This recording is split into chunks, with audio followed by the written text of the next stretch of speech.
just wanted to make clear the first question we had whether or not the judge should look at what you claim is evidence of conflict of interest by the prosecutor. Right. They're supposed to take what I said to you. Now this is tied to the question that you asked me before, right? Yeah, they're supposed to look at it, and they are, but you've got a 6 of one, half a dozen of the other as to whether this is a legal issue or an ethical issue. Oh yeah. And I think it probably depends on how it's done. Uh-huh. I mean, if the judge says, if the judge said, for example, no, this is untimely. Uh-huh. That would not raise an ethical issue. Why? Because the judge is claiming that it's an untimely motion, and that's a legal reason for refusing it, not a personal reason for you.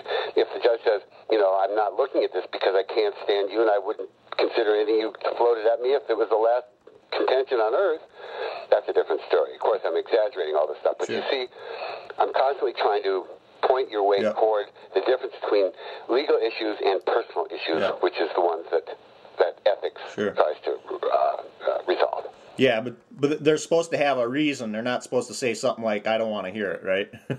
Well, but I mean,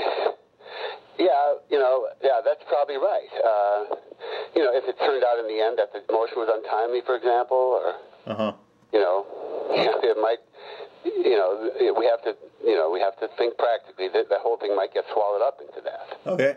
Thanks a lot. I think if the judge just said, I think the judge has a responsibility to, unless it's just, tons of harassing motions, which is not part of the fact situation that you've given me. Sure.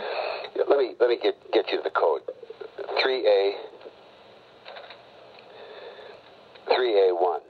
3A1 says the judge shall hear and decide promptly, efficiently, and fairly matters assigned to the judge, except in those in which disqualification is required.